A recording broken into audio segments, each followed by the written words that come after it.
Muy bien, hoy vamos a ver lo que son los aspectos del relato, que estos son muy importantes y va a ser un tema algo extenso, porque va a ser un poquito más extenso de lo normal, ya que estos mismos aspectos los vamos a estar viendo durante el resto de las semanas. Porque ya que vamos a ver tanto lo que son los cuentos como lo que son las novelas, ambos en el aspecto narrativo y comparten los mismos elementos, ¿no? Personajes, historias, tramas, tiempos, narradores. Claro que ambas lo abordan de ciertas maneras. Esto lo vamos a ver pues, conforme vaya pasando las semanas. Vamos a ver algunos temas extra, ¿no? Como las diferencias entre lo que es el cuento y la novela, eh, qué narradores y qué tiempos se usan específicamente en cada uno de ellas o con qué sentido. Sin embargo, los aspectos generales van a seguir siendo los mismos, ¿no? Que en ambos hay personajes, que en ambos hay narradores, uso del tiempo. También se les va a facilitar lo que es un PDF. Este PDF es la de análisis de relato, que tiene ya todos los materiales, no solo incluir lo que es el cuento y la novela, sino que también incluir lo que es la poesía y el teatro, ¿no? Este PDF contiene básicamente lo que vamos a ver aquí, más los otros temas. Es un libro que les va a servir para el resto de la carrera, no solo para esta materia, ¿no? De hecho, les va a servir más para las otras materias, ya que aquí solo lo vamos a ver pues, de manera un poquito superficial y haciendo solo un análisis.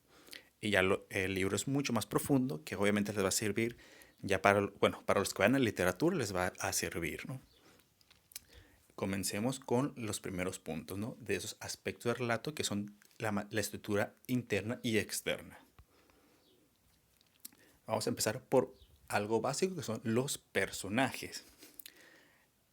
Los personajes son uno de los elementos que tienen más mm, maneras de categorizarse, ¿no?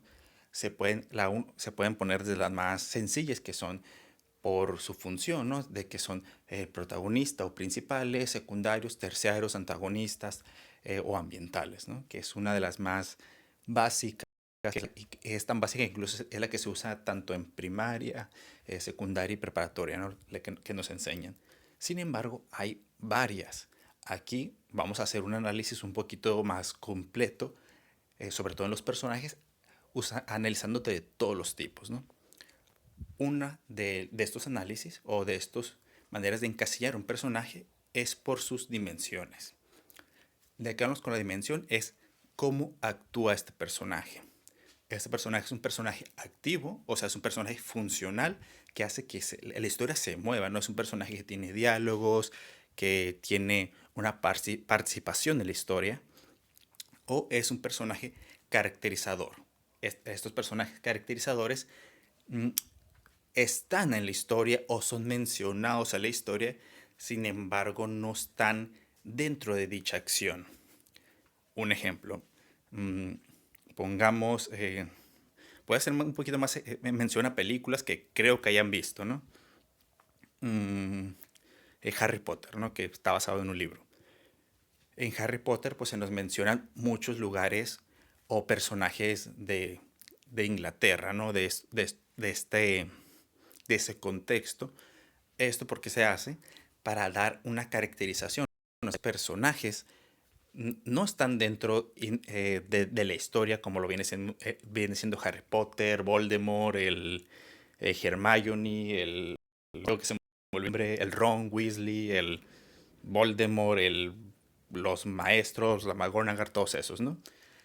Esos serían personajes funcionales. ¿Por qué? Porque tienen una función, bueno, tienen participación en la historia y hace que vayan avanzando. Sin embargo, los otros personajes, como vienen siendo otros alumnos, como vienen siendo mm, personajes que están ahí, pero nunca interactúan directamente con nuestros personajes principales o secundarios, que simplemente están ahí, digamos, para hacer bulto, para decir, ah, mira, eh, estamos en una escuela. ¿Por qué? Porque estamos rodeados de alumnos. O estamos en Inglaterra. ¿Por qué? Porque se hace referencia a ciertos personajes de, eh, de estos, a ciertos lugares, ¿no? Como el Big Ben, como se le hace referencia también a la reina, sobre todo en el primer y segundo libro se hacen estas referencias, que estos son para dar un contexto o unas características del contexto, ¿no? Entonces, esos serían personajes caracterizadores, sobre todo por hacer mención a la reina de Inglaterra, ¿no? Entonces, esta sería una dimensión que es muy fácil de identificar. Un personaje es funcional o es caracterizador dependiendo si tiene una participación activa o no, o solo se menciona para hacer mm, hacer el contexto de la historia. Otra que, como les digo, es una de las más básicas, es por su importancia en acciones, que obviamente se unían principales, secundarios y terciarios. En algunas se agrega lo que es el antagonista, que el antagonista se le pone en un nivel ya sea primario o secundario, ya, o sea, de personaje principal o personaje secundario, dependiendo de su importancia, o otros simplemente lo separan y lo ponen como antagonista, ¿no? Que es uno de los rivales. Obviamente no en todos los cuentos va a haber un antagonista. Los principales serían estos personajes a los que gira alrededor de ellos la historia, que mueven la historia. Si seguimos con el ejemplo anterior de Harry Potter, pues sería el mismo Harry Potter y sus dos amigos. Luego tenemos los personajes secundarios, que son personajes que ya sea que ayuden o tengan una relevancia en lo que viene siendo la historia. Sin embargo, no son tan recurrentes. Siguiendo este mismo ejemplo de los libros y películas de Harry Potter, vendría siendo el director Dumbledore, creo que se llama, Dumbledore, que sería el director, ¿no? Que es un personaje muy relevante que se le hace mucha mención de que, es que Dumbledore te cuida y por eso no viene por ti. O sea, se le hace mucha mención y tiene participación directa en la historia, sin embargo, no aparece tanto. O sea, el personaje en sí, aunque es muy mencionado, no aparece tanto. Entonces le deja a un lugar de secundario. Luego tenemos los personajes terciarios, que en esto se divide en dos, que son personajes terciarios y personajes ambientales. Los terciarios son estos personajes que tienen muy poquitas líneas o muy poquita participación. Aquí se me ocurrió un ejemplo en el mismo de esta misma saga, sin embargo no me acuerdo el nombre de los personajes, que son dos alumnas indias que salen ahí, que se les hace algunas menciones y son la pareja de Harry Potter y del otro, de su amigo el pelirrojo, el Ron, en el baile, ¿no? Que ahí se les hace mención, son sus parejas de baile, etcétera, etcétera, pero ya no aparecen tanto, no son personajes tan relevantes, no hacen algo importante en la historia, no tienen eh, una participación recurrente. Entonces, son personajes terciarios y los otros son los personajes ambientales, que son personajes también de tercer nivel. Sin embargo, esto solo se les menciona, que será muy parecido a lo que es lo caracterizadora, ¿no? La función o la dimensión caracterizadora, que son personajes que mencionan simplemente para hacer mm, el bulto, para hacer el contexto, ¿no? Las demás personas en la estación de metro, las demás personas, los demás alumnos en la escuela, los demás maestros en la escuela para dar la alusión de que estamos en una escuela, ¿no? Que son los personajes como de relleno.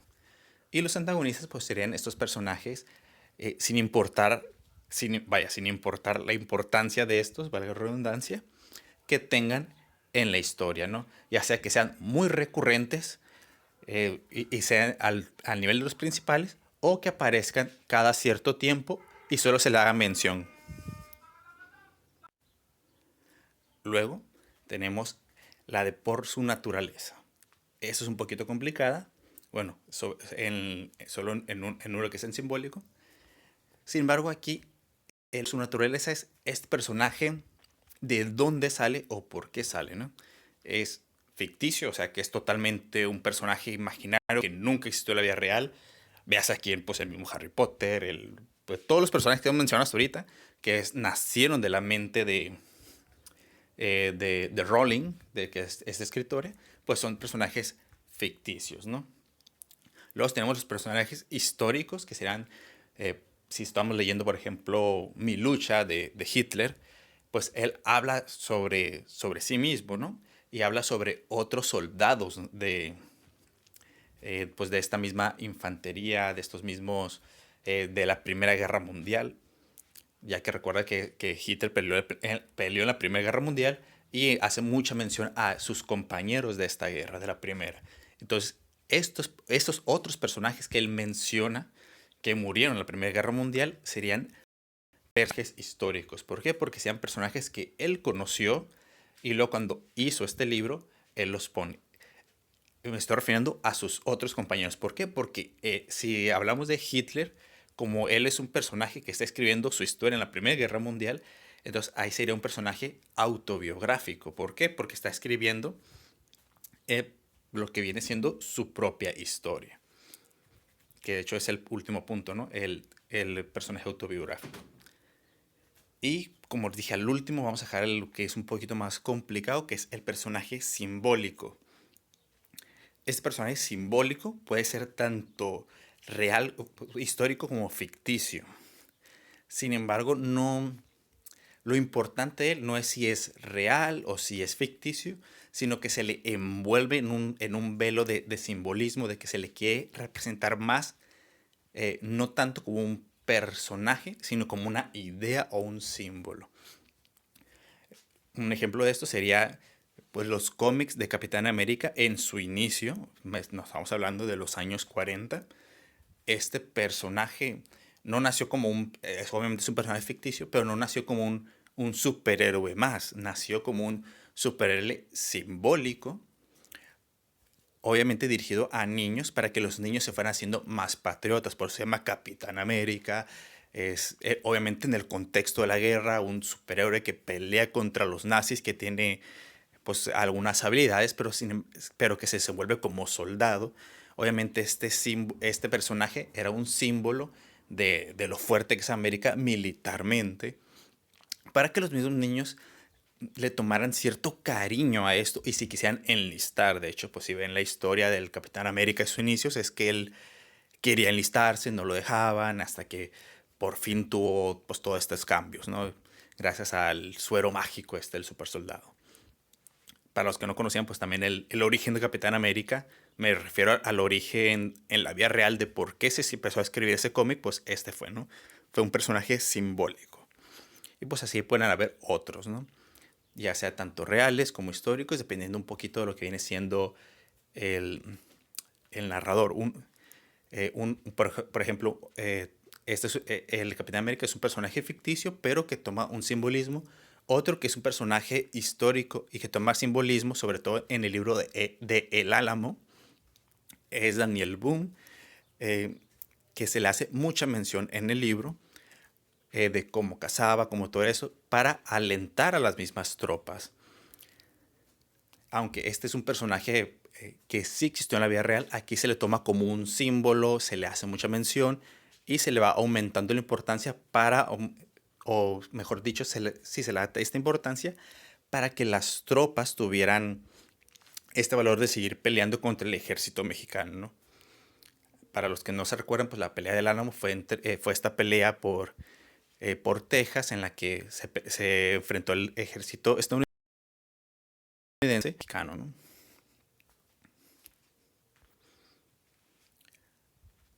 Una de las más recurrentes, sobre todo en lo que son los análisis, es la profundidad psicológica del personaje. Esto es mucho más fácil de identificar en cuentos o novelas ya un poquito más extensas. ¿Por qué? Porque esto nos deja ver el desarrollo del personaje. Los personajes planos son personajes mm, muy poco elaborados, personajes que se nos presentan de una manera y cuando se acaba el libro, cuando se acaba la historia, siguen actuando o pensando de esa misma manera. O sea, no hubo una evolución, no hubo un cambio en ese personaje. Entonces, son personajes planos, personajes que se nos presentan con ciertas características mentales. Pero recuerden que esto solo es una profundidad psicológica.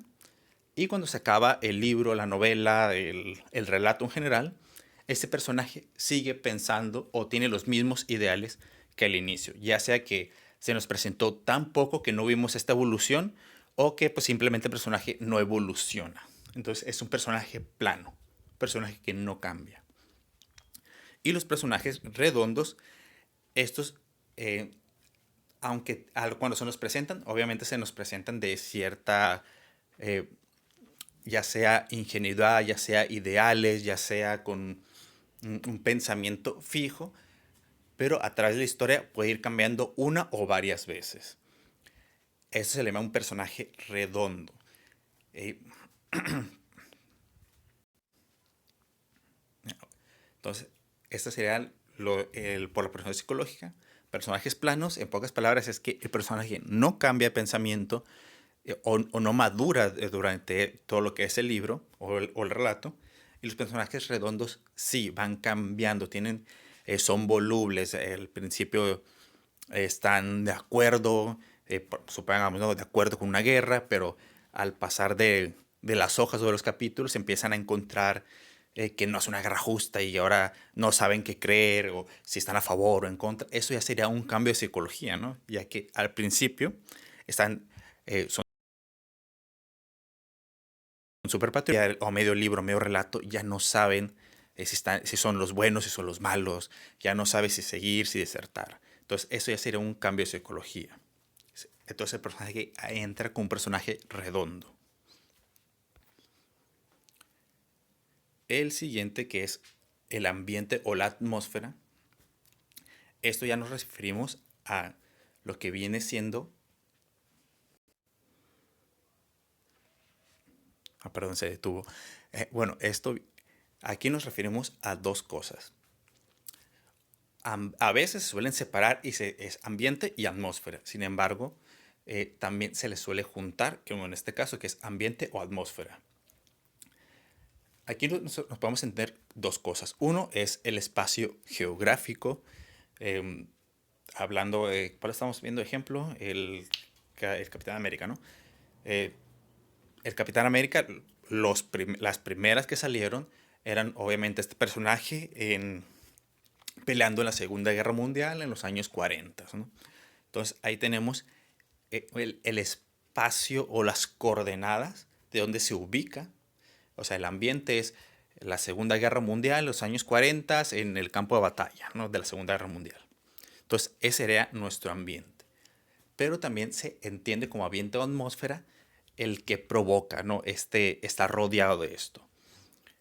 Si seguimos con el mismo ejemplo de esta guerra, sería, no, pues ya sea que desesperación, miedo, angustia, muerte, etcétera, etcétera, ¿no?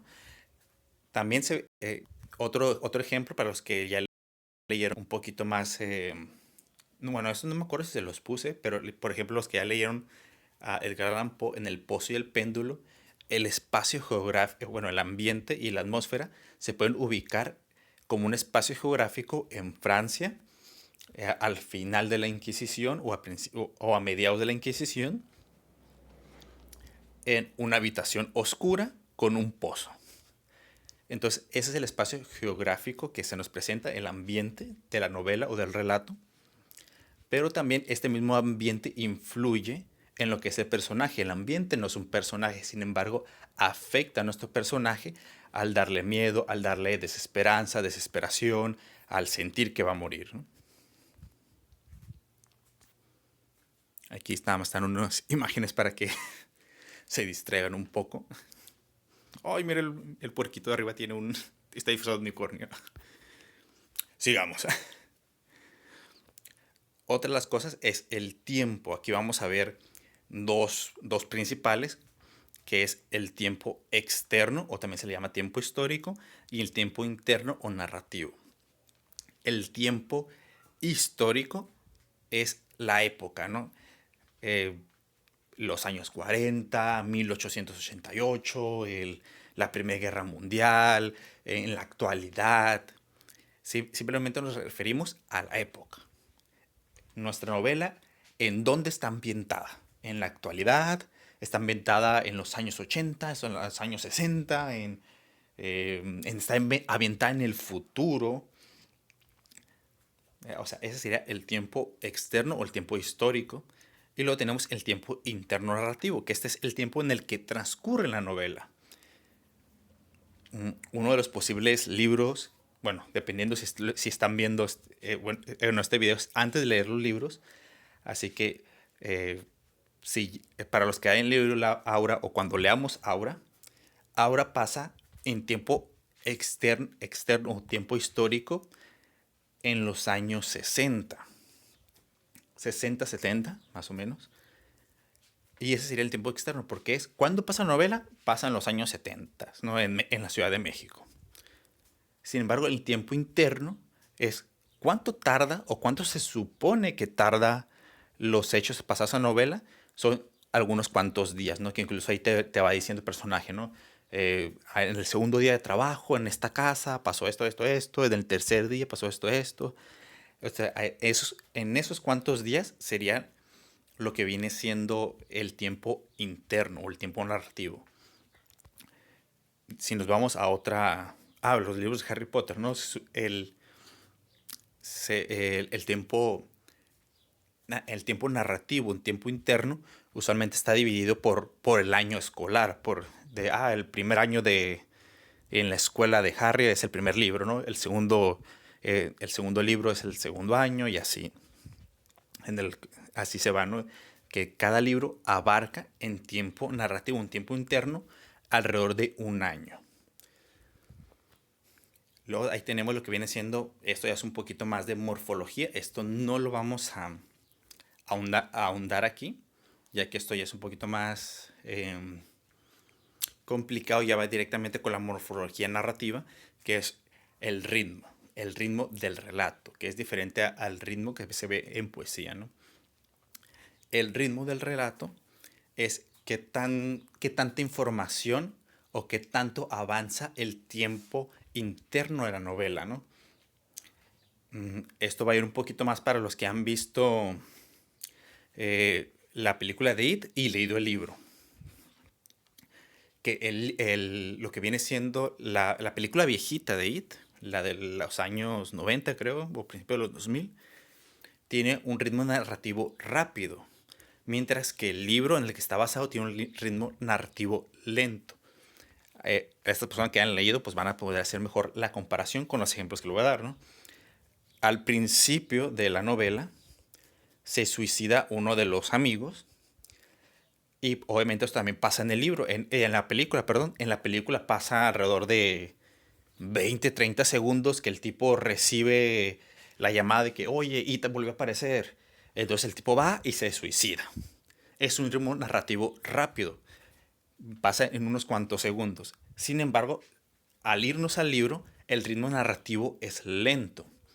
Porque este tipo recibe una llamada, recuerda gran parte de su infancia, va subiendo las escaleras mientras que va recordando, recordando y recordando, se encierra en el baño, eh, te relatan cómo se va suicidando, luego su esposa está abajo y lo llama y lo llama y empieza a hacer cabeza y hasta que por fin sube y ya cuando tú te has dado cuenta ya pasaron como 3 hojas o tal vez más, no me acuerdo de cuántas son, y apenas se va suicidando, pero en el tiempo de narración han pasado 1 o 2 minutos. Sin embargo, en lo que viene siendo en lectura, ha pasado mucho, ¿no? O esos segundos y minutos se describen de manera demasiado extensa. Eso se refiere con ritmo narrativo rápido o lento, ¿no? Otro ejemplo de un ritmo narrativo lento sería El nombre de la rosa de Humberto Eco, perdón, se me había olvidado el nombre, en el que una de las partes donde están siendo el asesino, dicen, el asesino se escondió atrás o hay una puerta secreta atrás de este mural. Entonces empiezan a ver el mural y te describen todo el mural. O sea, ellos lo ven en un par de segundos, pero ahí te describen todo el mural, qué figuras tiene, qué adornos. Y el tiempo narrativo son como 2 o 3 hojas también de pura descripción de esos segundos en los que vieron el mural.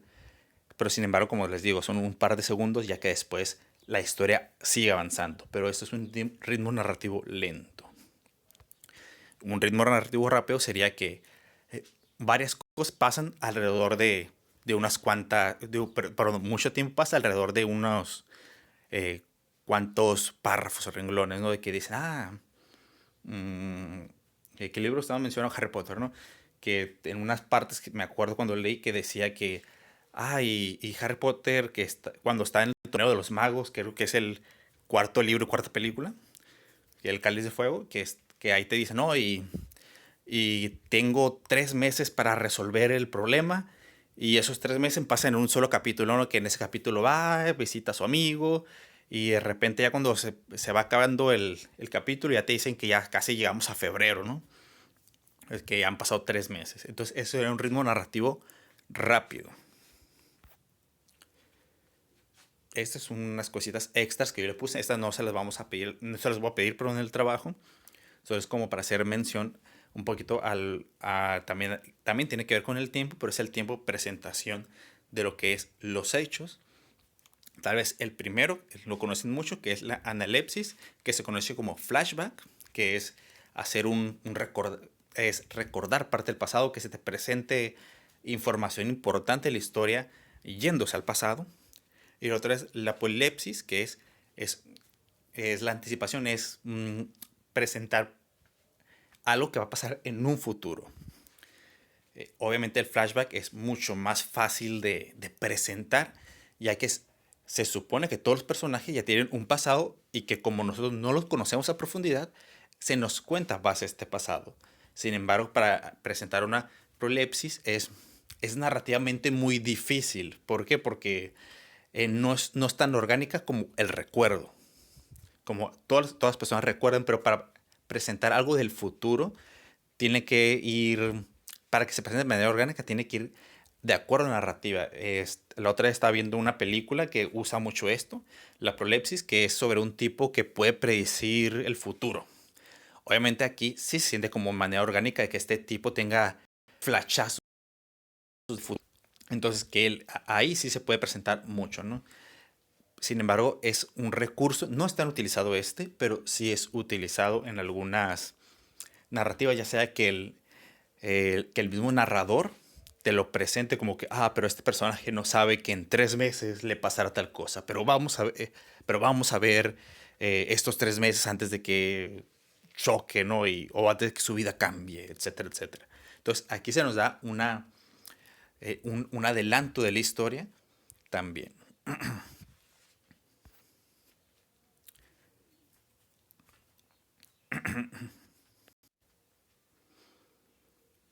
Los espacios. Los espacios es algo muy simple, ¿no? De abarcar. Es diferente a lo que es la atmósfera, ya que la atmósfera simplemente nos limitamos a decir dónde pasa. Pasa en Francia tal, tal, tal, tal, pasa en una escuela mágica en Inglaterra, pasa en la Segunda Guerra Mundial en los campos de guerra. Sin embargo, aquí perdón, eso es lo que estaba mencionando es el ambiente, perdón. Pero el espacio es diferente, ya que aquí vamos a ver si esa atmósfera o ese ambiente que mencionamos es real o es ficticio. Y el ficticio todavía tiene el subtema de ficticio verosímil. Ahora vamos a ver un ejemplo cada uno, ¿no? Real. El espacio que se nos presenta es real. Este espacio geográfico existe o existió. Estamos hablando, por ejemplo, de la Segunda Guerra Mundial, de los campos de guerra alemanas, existieron. Es un espacio real. Estamos hablando sobre el diario de Ana Frank y estas casas en las que se escondían los judíos. Oye, estas existieron. Es un espacio real. Luego en los ficticios estamos hablando de Narnia, por ejemplo, los libros de Narnia, que de hecho pues aquí puse la foto, no sé por qué se me ha ocurrido, que estamos hablando de un mundo mágico, con ogros, con pegasos, con pues magia en general. Este es obviamente un mundo ficticio, ya que es algo que no existe. Luego, si nos vamos al subtema, perdón, bueno, sí, subtema que es el ficticio verosímil o la ficción verosímil, es que nos presentan un lugar que no existe en la vida real ni nunca existió, pero que no es fantasioso. Un ejemplo de esto sería, hay una película mexicana que se llama El Señor Presidente, creo que se llama, de Cantinflas, que era un actor mexicano ya muy famoso en los años, bueno, en los años 80 y 90 creo, o antes, no me acuerdo, no sabría la verdad, no es de mi tiempo. Pero esta película sí me acuerdo que la vi y, y habla mucho sobre política y de cómo los presidentes actúan y todo esto, ¿no? Entonces, para que no fuera una piedrada ni para ningún gobierno, ni gobierno mexicano, ni ningún otro gobierno, se inventan un país. Obviamente este no es un país ni con dragones, ni con robots, ni nada. Es un país parecido a cualquier otro de su actualidad, ¿no? Sin embargo, le ponen un nombre ficticio creo que se llama la República de los Cocos en el libro, en la película, que es un país como cualquier otro, simplemente está inventado. ¿Por qué se hace esto?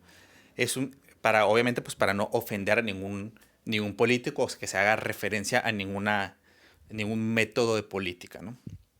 Entonces, es un país inventado, pero es un país que podría existir en la vida real. O sea, es una ficción verosímil. Otro que se me ocurre es de otra película que se llama Borat, que se trata de un país de Oriente Medio que no, obviamente es un país inventado, no sé ni cómo se llama, que no sé qué, Gistán, que es un país obviamente inventado por lo mismo de que como iba a ser una burla a, es una película de comedia muy negra, muy burlesca, entonces para que no se sintiera nadie ofendido o no fuera tan directa esta ofensa, mejor dicho, se inventa un país, pero se le pone el mismo ambiente del que se quieren burlar de un poquito de manera exagerada, ¿no? Sin embargo, también es una ficción verosímil, ya que simplemente se calca como el lado más mundano y negro de estas sociedades a las que ellos quieren hacer mofa.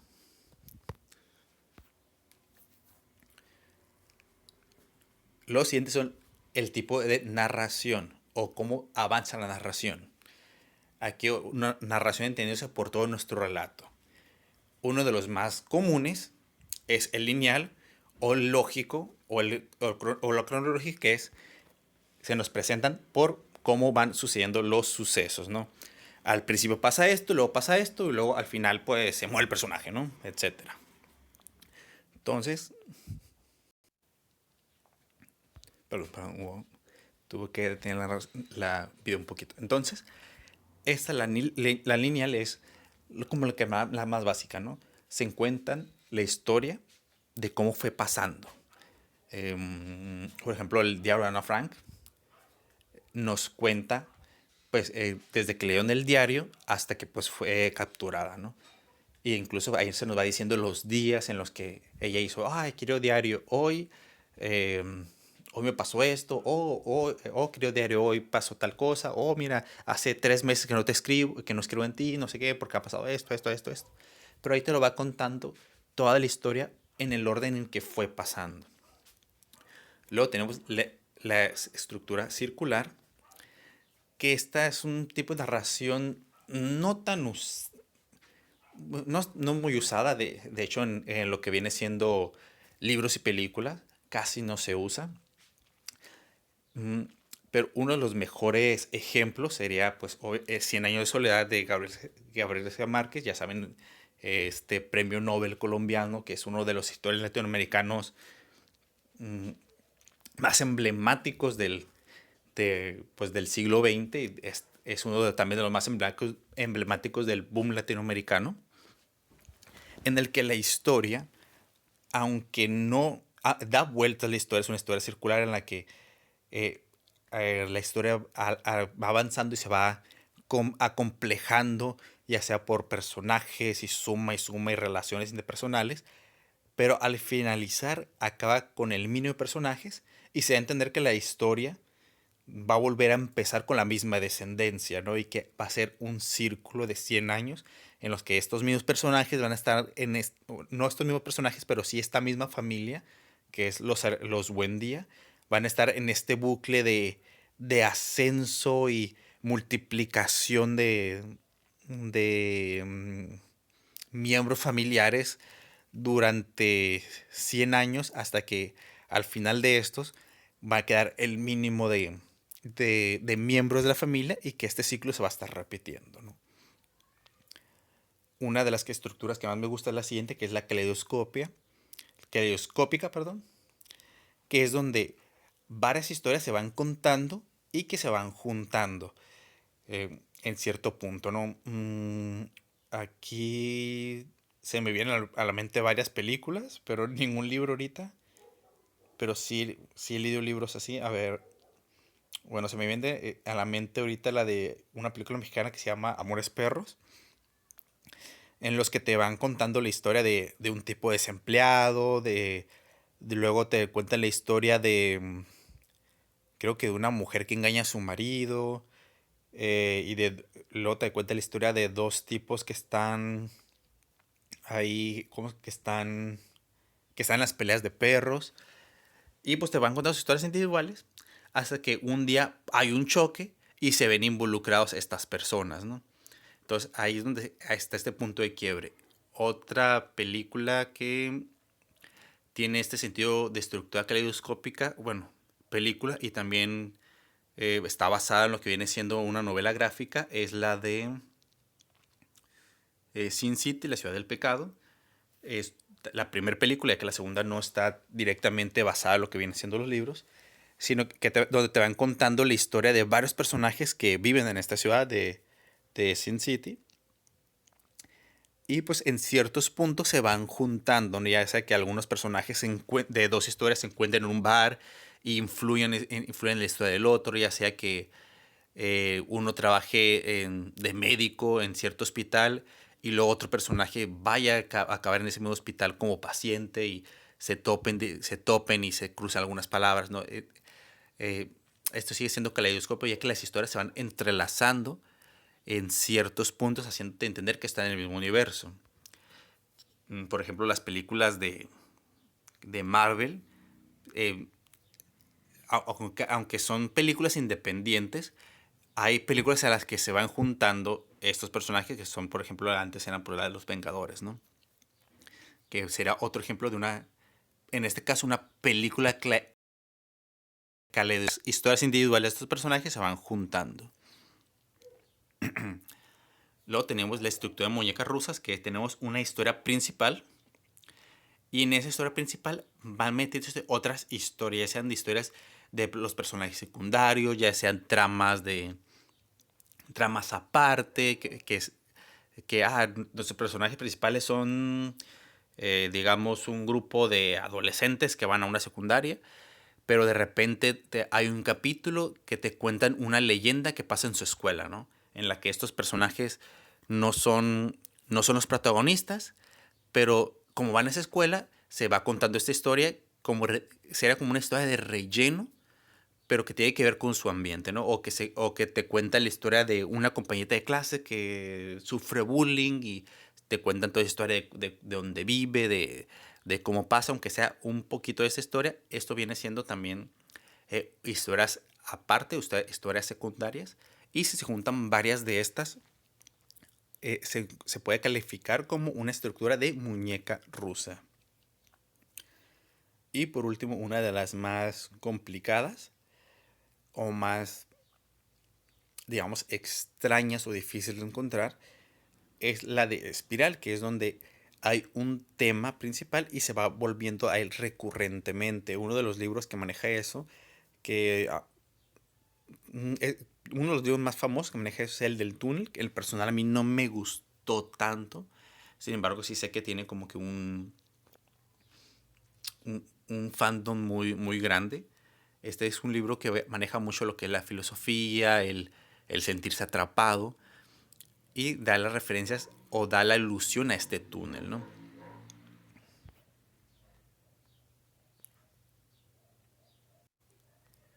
Luego tenemos lo que son los recursos lingüísticos. En estos no vamos a profundizar tanto, ya que esto no es parte de la materia, pero simplemente lo vamos a mencionar. O sea, vamos a mencionar cuáles son estos, ya que todos lo podemos identificar, pero no vamos a ahondar tanto en ello, en por qué se usa, ¿no? El por qué se usa va más a lo que es lo morfosintáctico, que es algo que no vamos a ahondar nosotros. Pero a qué nos referimos con un recurso lingüístico es en qué tiempo estamos hablando o en qué tiempo está escrito nuestra narración. está escrito presente, está escrito en pasado o incluso está escrito en futuro, está escrito eh, en un pasado imperfecto, o sea que todavía no cabe esta acción. Sin embargo, no vamos a ahondar tanto en por qué se usa, ¿no? ¿Por qué nuestro escrito o por qué, o ya sea que nosotros escribamos o que leamos algo, por qué esto está escrito o lo debemos escribir en presente o por qué lo debemos escribir en pasado y qué efecto narrativo da? Eso no lo vamos a ahondar ahorita. Bueno, mejor dicho, no lo vamos a ahondar en esta materia. Ya lo que nos toque ver análisis literario, pues ahí ya lo veremos un poquito más todo este análisis sintáctico de por qué se debe escribir así o por qué está escrito así. Sino solo para efectos de este trabajo o de esta materia, solo hay que recordar que cuando nos referimos a un recurso lingüístico, la mayoría de las veces nos vamos a referir a en qué tiempo está escrito.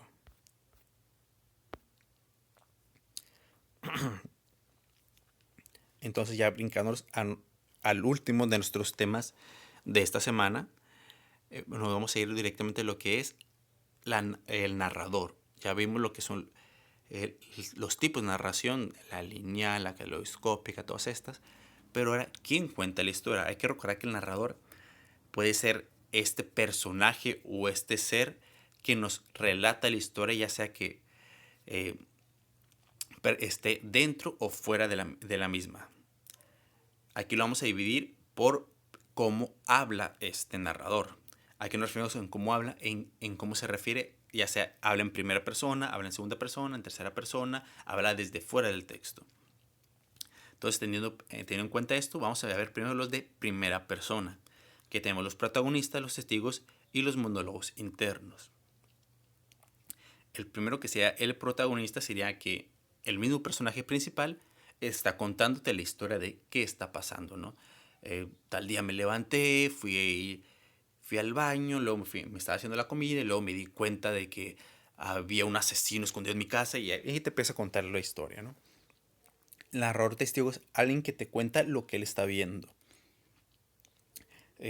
Yo un día estaba ahí y yo vi cuando traía el hombre amarrado y estaba diciendo a todos que lo ayudaran, pero nadie lo ayudó, y etcétera, etcétera, ¿no? Luego está el monólogo interno, que es cuando un personaje toma cierta libertad para hablarse a sí mismo, ya sea con un diálogo o ya sea con su mismo pensamiento, para replantearse la historia. Te cuenta qué está haciendo, qué está pasando. Ya no se lo está contando al lector, como sería el caso del protagonista, que está diciendo lo que está haciendo o lo que hizo, ¿no?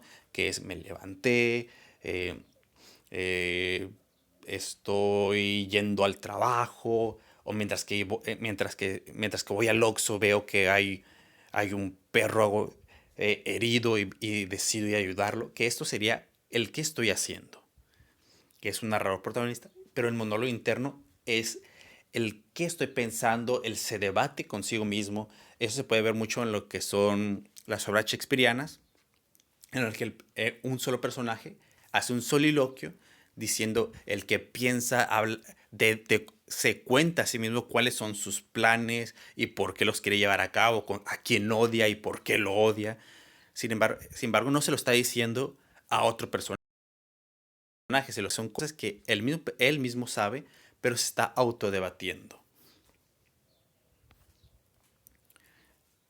El narrador en segunda persona es...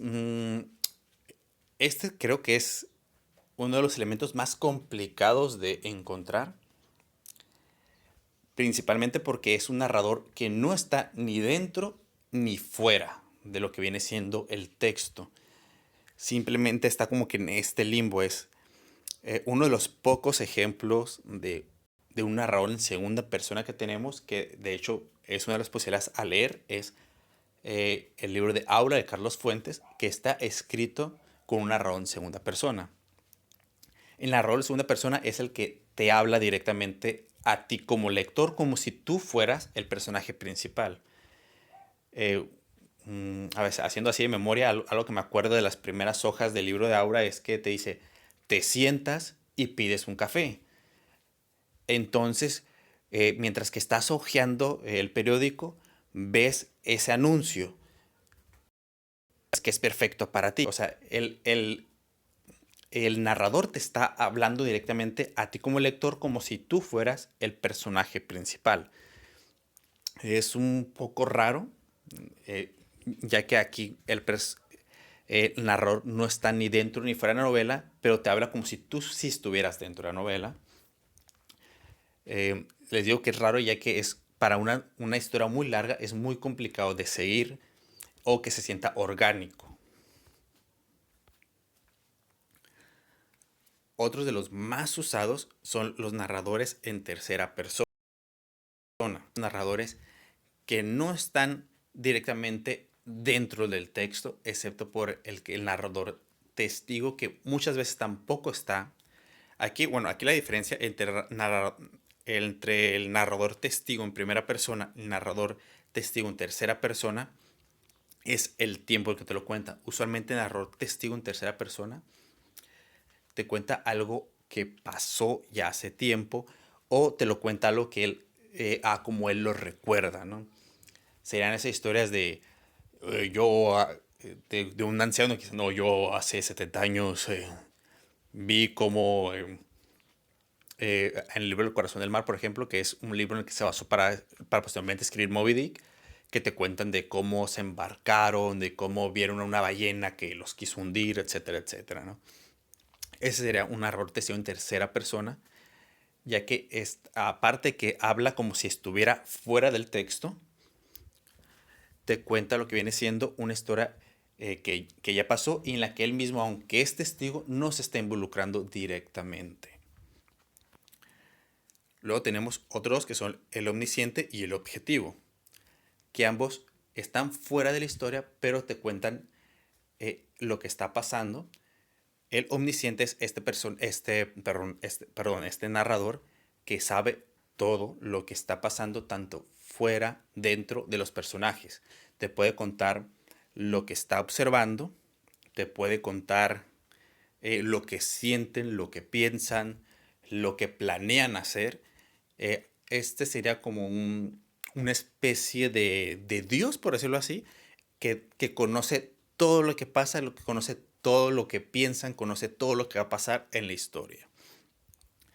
Y el narrador objetivo es este narrador que solo sería como un ente, como digamos como un fantasma que te puede contar todo lo que está pasando que se puede observar. O sea, este narrador no es un personaje, no está dentro de la historia, pero te puede contar todo lo que observa, pero a él no lo pueden observar, él no está dentro de la historia. Un ejemplo sería que están dos personas hablando y este narrador te puede contar, el objetivo te puede contar si uno pestañea, si uno se ve nervioso, si no, si uno baila un sorbito de café y se quema. O sea, puede contarte todo lo que él puede ver, que será todo lo que nosotros podemos ver con nuestros ojos. Sin embargo, ahí solo hay dos personajes, que es el personaje 1 y el personaje 2, y el narrador, que será un fantasma, un ente, ¿no? Que te cuenta todo lo que puede observar. El narrador omnisciente también está fuera de la historia, no existe, pero este no solo te cuenta si el personaje se quemó, si está nervioso, te puede contar por qué está nervioso, qué está pensando, qué está recordando, si cree que el otro lo va a matar o no, si todo, te puede contar cualquier cosa, ya que este narrador no solo te puede contar lo que ve con sus ojos, sino puede meterse directamente a la mente de los personajes, puede también saber qué pasa en el ambiente si, actual y en el futuro. Puede decir, estos dos personajes están aquí en esta cafetería para discutir sobre tal cosa, pero no se imaginan que en 15 minutos les va a caer un meteorito y los va a aplastar, ¿no? Entonces, este tipo de narrador lo sabe todo. Luego tenemos el contrapunto, que no es en sí otro tipo de narrador, ya que el contrapunto es usar varios narradores, ¿no? Eh, Supongamos que es un libro que se trata de un juicio, ¿no? Y un personaje te lo cuenta todo en primera persona, otro te lo cuenta en segunda, otro empieza con el narrador objetivo, otra parte te la cuenta con un narrador omnisciente. O sea, ese será el contrapunto de usar varios tipos de narradores e irlos pues intercalando lo que viene siendo o cada capítulo, cada cierta parte de la historia. Y aquí por cierto, las fotos de los perros no tienen nada que ver con el tema, solo los puse.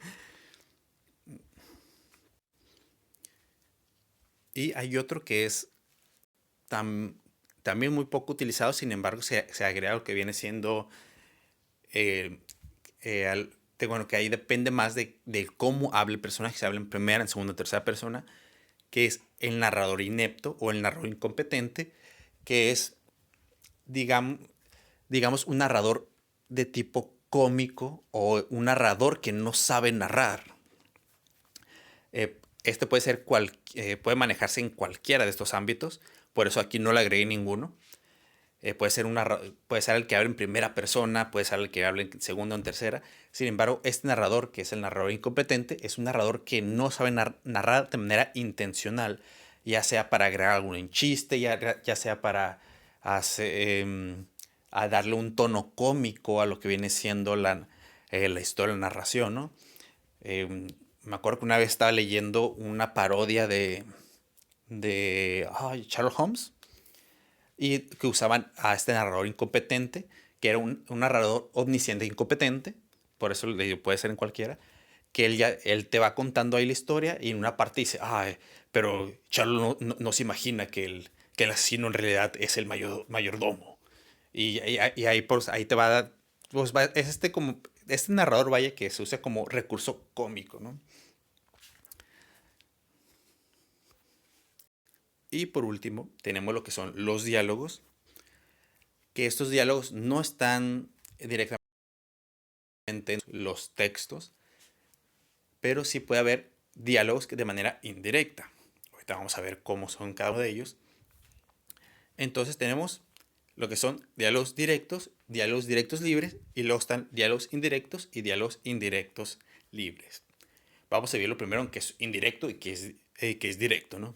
Cuando nos referimos a un diálogo directo, es que este diálogo está marcado por algún tipo de señalización de que un personaje está diciendo algo.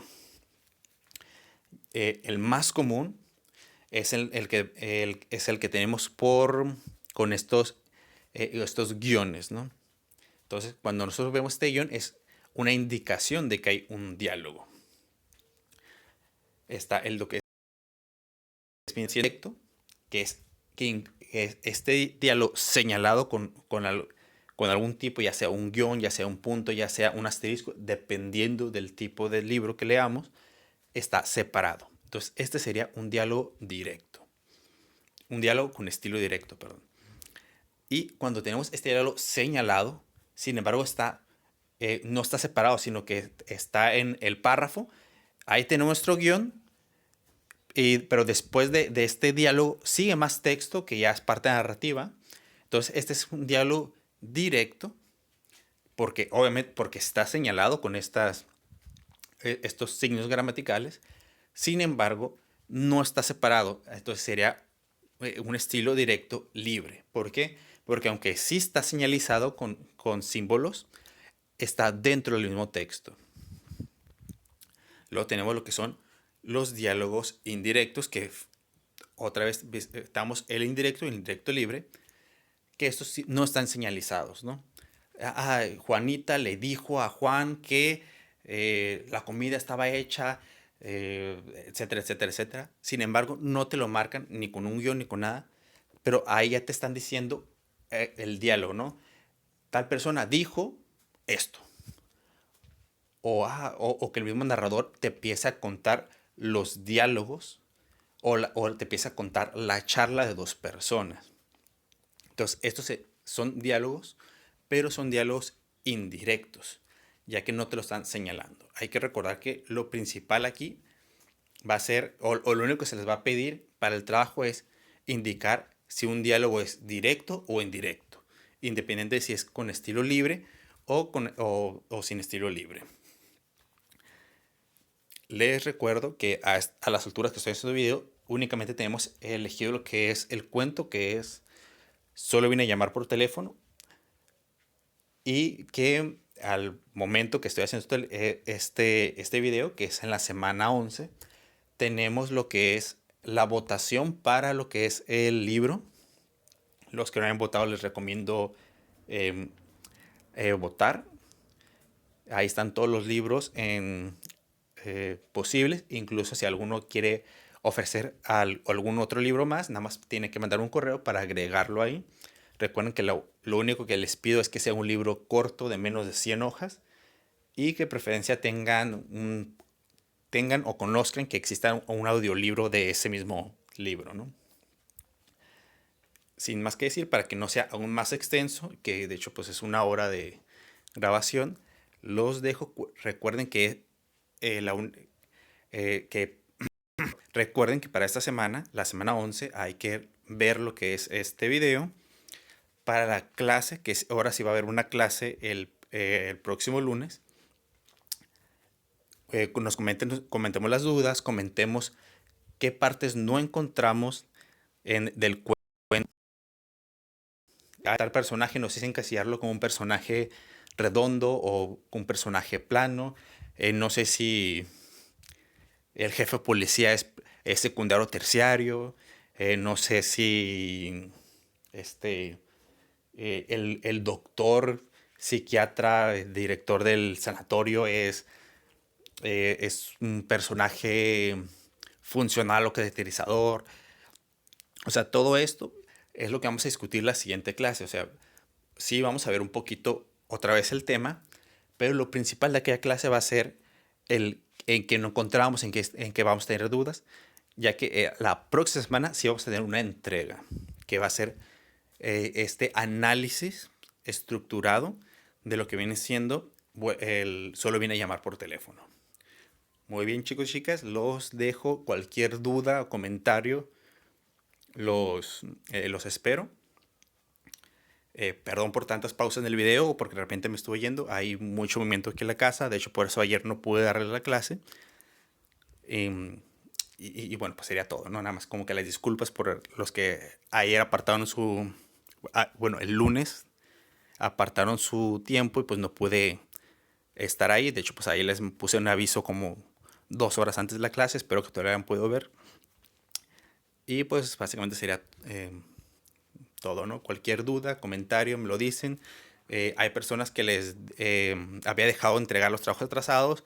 Ahí pues nada más les recuerdo que me lo envíen o que me manden notificación por ahí, ya sea por correo, por el WhatsApp, nada más de que todavía, o qué ha pasado o cómo va todo eso, ¿no? Los dejo y pues espero que estén muy bien y recuerden cuidarse mucho.